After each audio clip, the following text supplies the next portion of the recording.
Oh, hey, everybody. Hey, what's up? I wanted to tell my story about the time that I got to meet Taylor Hawkins. So, this is the first time I've ever done one of these videos where I'm basically talking to myself, so it's kind of weird.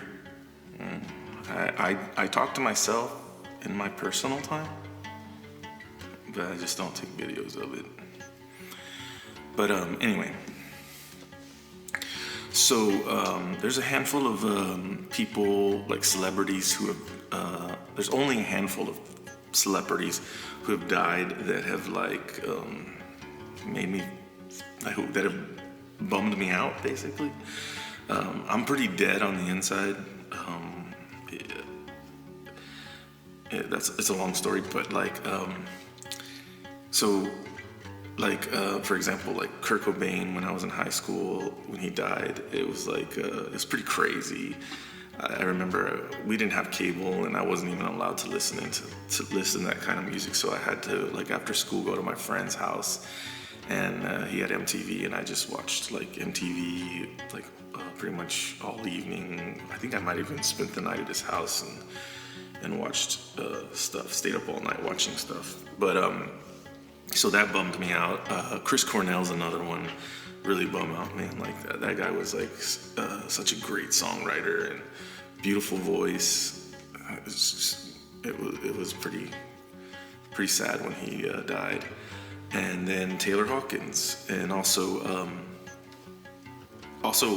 O, who's in this story, Otis Bartholomew. He's a guy. He used to be in a band called Fluff. One of my favorite bands, my favorite band, San Diego band, was called Reeve Oliver, and he played bass for Reeve Oliver. If you get a chance, check out Reeve Oliver. Sean writes some awesome songs. He's a great songwriter. But O was the bass player in that band, and he was such a nice guy. I think he watched my band a handful of times, and he was the kind of guy that was really supportive, and he would tell you that your band is awesome even if your band sucked. But but he died last month, and it was a total. It was really sad, and he's in the story. So anyway, one day I was at work, and my friend called me, and he was like, "Hey, you want to go see Taylor Hawkins' band play at Soma?" And I was like, "The Foo Fighters?" He was like, "No, he has a band called Taylor Hawkins and the Coattail Riders." And so he won free tickets off of a radio station, and he wanted to see if I wanted to go with him. And I was like, "Yeah, sure." So we go to this venue called Soma here in San Diego, and basically it's a music venue that used to be like a strip mall movie theater.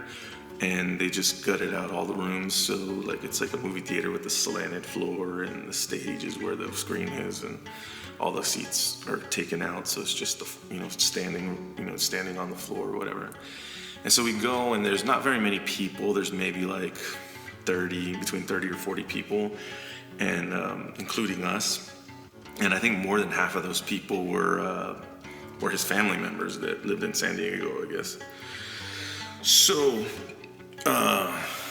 He's playing the show, and then at some point between songs, he starts to apologize to the crowd, which is his family. He apologizes to him because the next song is going to be a slow song, and he's talking about how it's going to drag.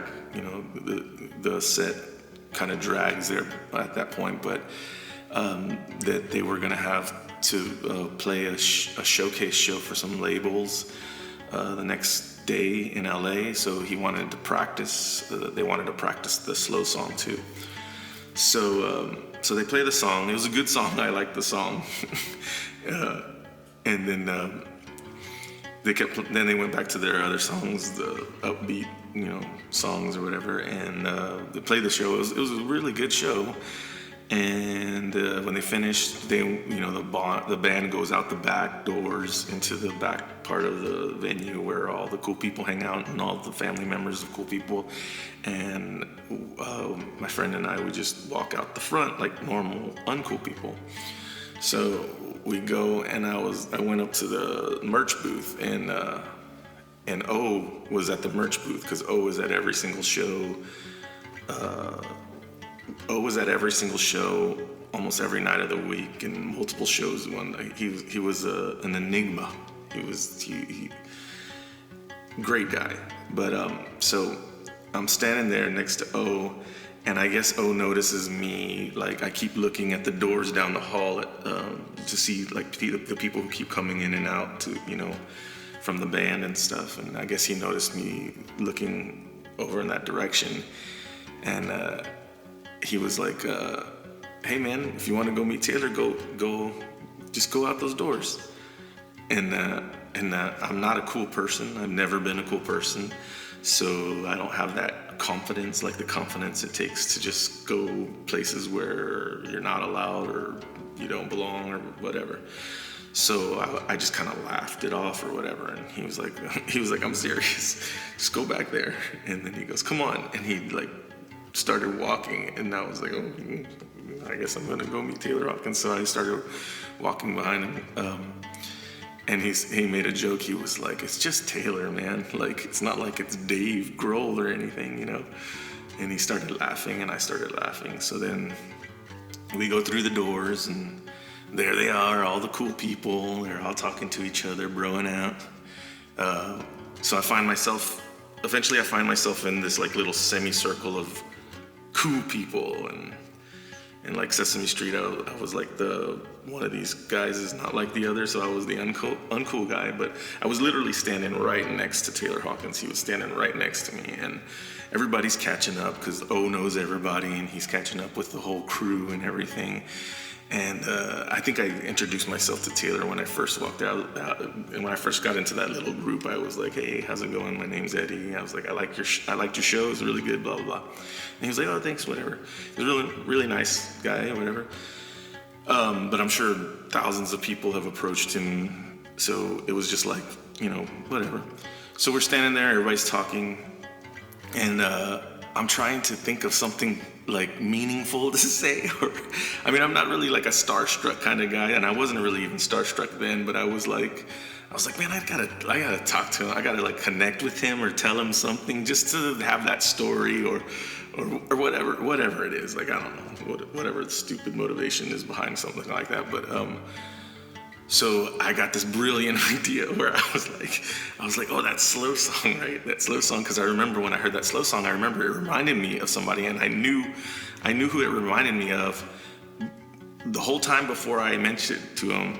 So I said, so I was like, "Oh, hey, that song, that slow song you guys were playing, I liked it. It was really good." I go, "It reminded me of," and then all of a sudden, my mind just went blank, and I couldn't remember what that song reminded me of, right? So my brain just shut down, and so I'm like, and when I said, "Hey, that slow song, it was really good. It reminded me of," I realized I got his full attention, like, so before he was just a nice guy that was like saying, "Hey, how's it going," to a fan or whatever.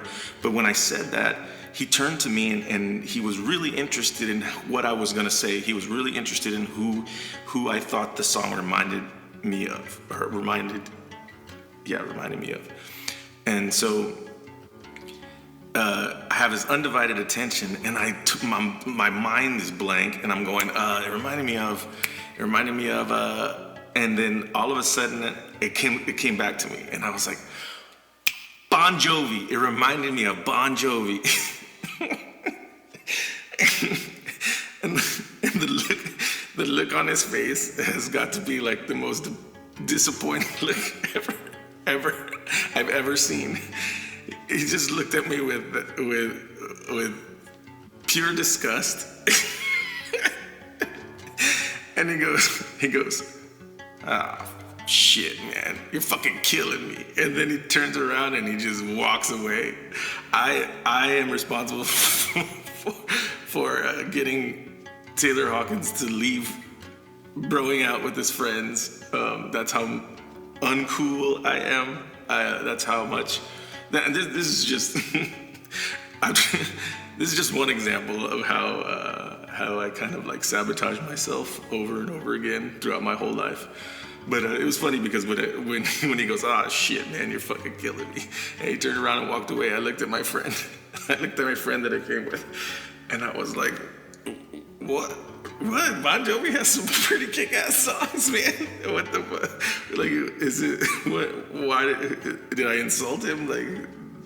I'm pretty sure Bon Jovi lives in gigantic house based on the fact that his songs were cool, I guess. Like some of his songs were cool, or some of their songs were cool.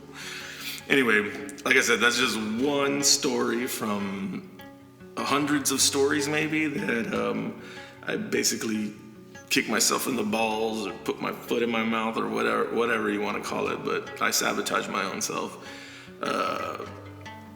But yeah, that's my story about meeting Taylor Hawkins and pissing him off, I guess. I don't know, whatever. But R.I.P. Taylor and